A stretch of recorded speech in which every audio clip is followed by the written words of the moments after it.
Welcome to the deep dive. Today, we're doing something a bit different. Taking a plunge into the past, almost 100 years back, actually.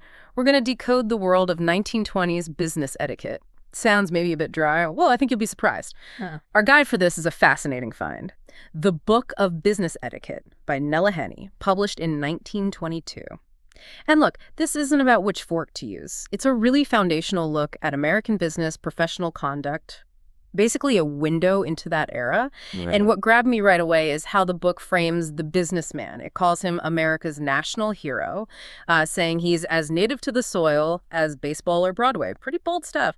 So what's our goal here? What are we hoping you, our listener, can get from this old text? Well, our mission really is to pull out the wisdom that still holds up, and also spot some of the surprising ways things have changed. Think of it like a shortcut to understanding some core ideas about professional success, interaction, stuff that maybe hasn't changed as much as we think. It's not just history for history's sake. It feels like it taps into something deeper about, well, human nature and how business works. I like that. Actionable insights, not just nostalgia.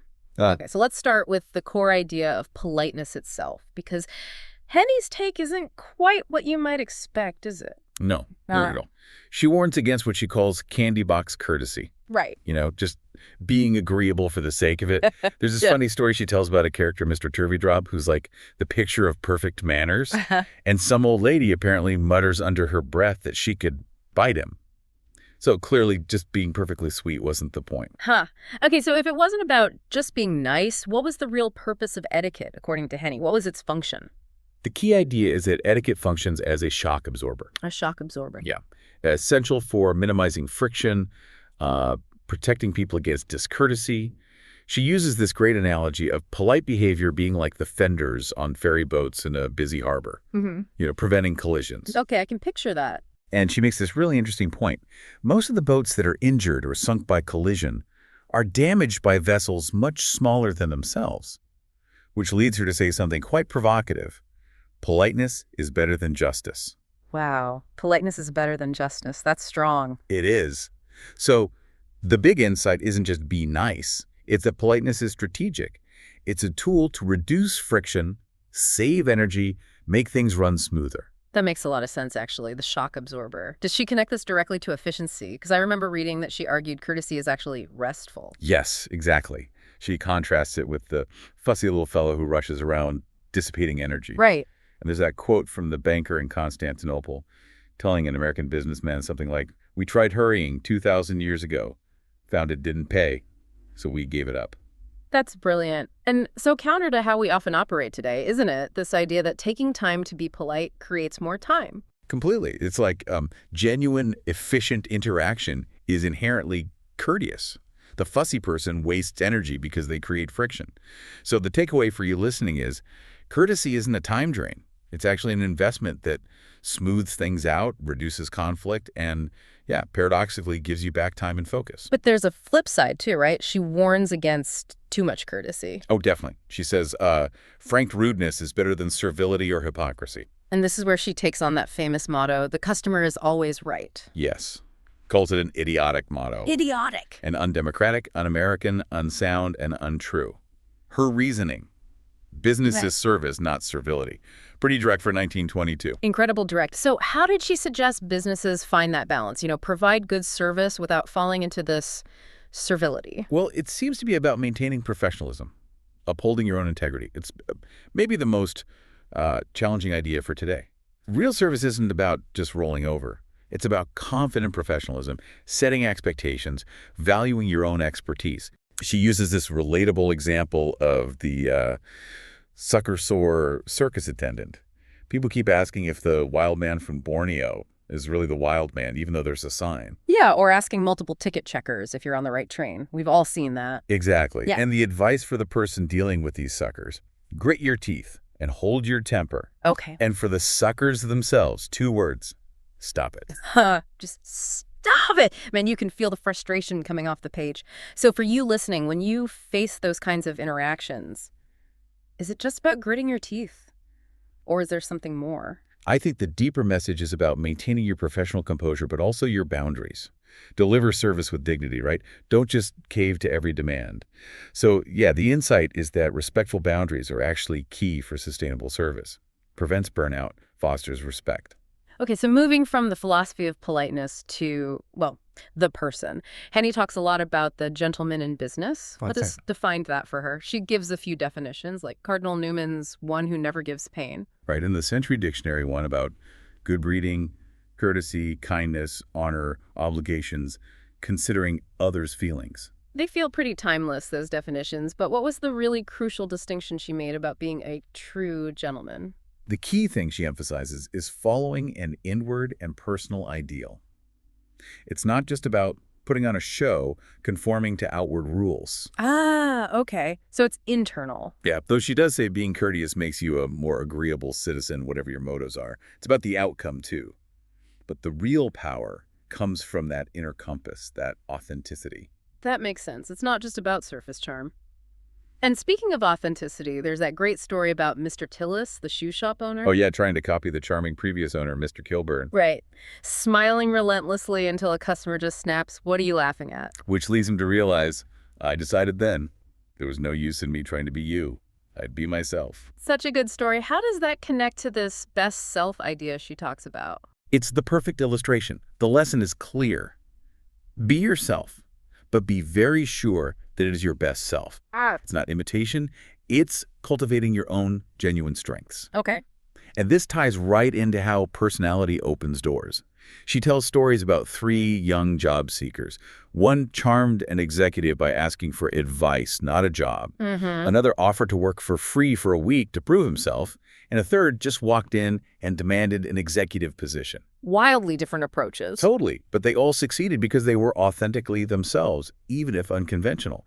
And the bottom line, she says, is the only way to learn to do a job is to do it, and the only way to succeed is to work. So the insight for you is be real, take action. That's more powerful than trying to fit some mold. Exactly. Authenticity plus effort. Okay, so if the inner self is key, how did that translate to outward appearance, professional presentation? She starts really basic, doesn't she? Like absolute cleanliness of the body. Yeah, even mentions toothbrushes improving student civilization. Huh. Right. Seems obvious, but what's the underlying point about presentation? It's about communicating reliability and respect. It's a signal. For businessmen, the advice was conventional clothes, conservative colors. She notes the time was past when being uncouth signaled honesty. Interesting. For women, sometimes uniforms or specific colors were required in stores. And there's that whole bit about bobbed hair maybe seeming frivolous to Mrs. Grundy, the valuable customer. Ah, Mrs. Grundy, the symbol of conventional judgment. Exactly. So the core principle for everyone was giving an impression of dependability. The takeaway for you today: your presentation, even small details, sends nonverbal cues about your professionalism and respect for the situation. And that attention to detail went beyond just clothes, right? To the workspace itself, tidiness. Absolutely. Leaving a trail of untidiness was considered offensive. Use the wastebasket. Simple enough. But the point wasn't just looking good for others. She argues tidiness helps with internal organization too, makes things more orderly, efficient. External order helps internal clarity. And there's this other subtle point she makes, almost psychological, about how much we let little faults and mannerisms of other people affect us. Oh, yeah. Getting worked up into a frenzy over someone's, delicate and ladylike mannerisms. She basically says, hey, the world's big enough for everyone. Stop letting trivial stuff drive you crazy. That's surprisingly modern, actually, about managing your own reactions. It really is. Okay, so let's shift to communication tech, telephone etiquette. She thought hello was useless and obsolescent. Yeah. Recommended stating the firm's name right away. Clarity first. And the story about why operators switched from boys to girl? Oh, it's classic. Apparently the boys would pull it apart to see how it was made. No way. Yes. And connect the wrong people, listen in, then deny it loudly. You're a liar. I didn't. So, yeah, girls were seen as more reliable. That's hilarious. And that's where the voice with the smile wins came from. Though originally it was the clunkier, a smiling voice facilitates service. And her simple tip: always have a pad and pencil ready by the phone. Basic, but crucial. The insight, preparedness, and clarity are fundamental, whatever the tech. And that professionalism extends right to the front door, doesn't it? The reception desk. Hugely important. She says, Millions of dollars worth of business is lost every year. Yeah. Because the wrong person is there. Millions. Wow. Because the receptionist represents the firm. You need courtesy and intelligence, she argues, not smiling idiots.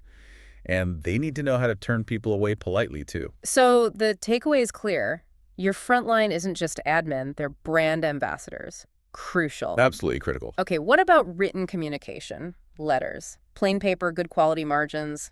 Seems basic. But she calls out things like unsigned letters, missing enclosures. And insufficient postage. A letter arriving with postage due puts itself under a pretty severe handicap. I bet. So what's the core principle here for good written comms? It's respect.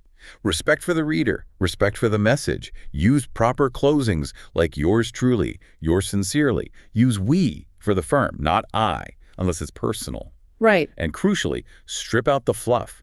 Get rid of unnecessary words and stilted phrases like replying to your esteemed favor.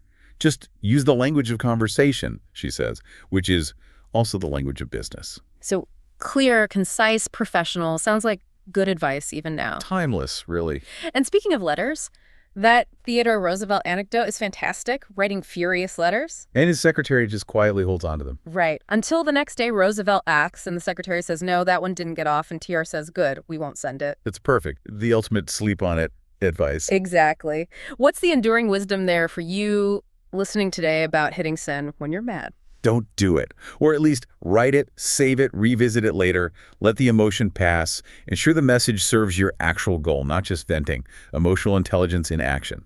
Absolutely. Okay, let's talk salesmanship. She traces its evolution. What does she see as the key to success for the modern 1920s salesman? The best card of admission, she says, is a pleasing personal appearance coupled with a calm and assured manner. Okay, appearance and confidence. Yeah. And she warns strongly against cheap devices like pretending someone referred you when they didn't. Dishonest grafters, she calls them, who hurt the whole profession. She also notes wisely that the customer is not half so interested in that product as he is in himself. Good selling connects the product to the customer's needs, subtly. Makes sense. Focus on them, not just the thing you're selling. Right. And don't bash your rivals. If you can't praise them honestly, it's best to stay silent. Solid advice. So the insight for you, build trust, focus on customer value, maintain integrity. That's real selling. Spot on. All right, let's move towards the end here, looking at workplace integrity, the bigger picture, employee contentment. She says it's more an attitude of mind. Yeah, more internal than about external perks. She quotes Teddy Roosevelt again. Do what you can where you are with what you have. That attitude of mind idea, how did that influence how management viewed employees back then, according to the book? Well, it's interesting. She says companies hated firing people because of labor turnover. They preferred to move people into roles they suited better. Okay, trying to retain people. But then there's this really striking rule from one manager. There is only one thing we drop a man for right off. Saying something out of the way to one of our girls. Wow. That's quite specific and quite strong for 1922. It really is. A clear line drawn on respect, especially towards women in the workplace, seems foundational for a decent culture. Even then, the insight, a respectful environment was seen as vital for productivity and keeping good people. That's powerful. And it links to another quote, doesn't it? The executive who said, if a man finds fault with a boy without explaining the cause to him, I fire the man. Yes. That speaks volumes about leadership, right? It should be about growth, constructive feedback, not just criticism. Management needs to be big enough to include everyone. So support and development, not just punishment. Exactly. Which ties into teamwork. She quotes someone emphasizing, it's the everlasting teamwork of every blooming soul. And she rails against passing the buck. Ah, the blame game. Yeah. Accountability flows down, she insists. Blaming others is beneath contempt and reprimands. Quietly, privately, always. Key insights there. Culture of accountability, constructive feedback done right, real teamwork. Absolutely. And on tricky subjects like pay rises and promotions. Very direct. The only basis for asking for more salary is good work, period. Not just time served. Nope. Years of experience alone aren't enough. It's about results, capability, the enduring truth for you today, value creation, impact. Yeah. That's what makes the strongest case for advancement. Makes sense. Loyalty matters, but results speak loudest. Precisely. And then she wraps it all up by bringing in the golden rule, calls it the pivot for all right conduct with others. The foundation. Yeah, she emphasizes its ancient roots, its absolute necessity. says without even the meager part of it that we do make use of, life wouldn't be worth living. It's positioned as the absolute bedrock of ethical interaction, business included. What a journey through this 1922 guide. It's clear business etiquette back then was way more than just manners. Courtesy was practical, a shock absorber. Character, authenticity paramount. Communication needed real thought and empathy. It really is striking how relevant so much of it feels, isn't it? The golden rule as a business foundation.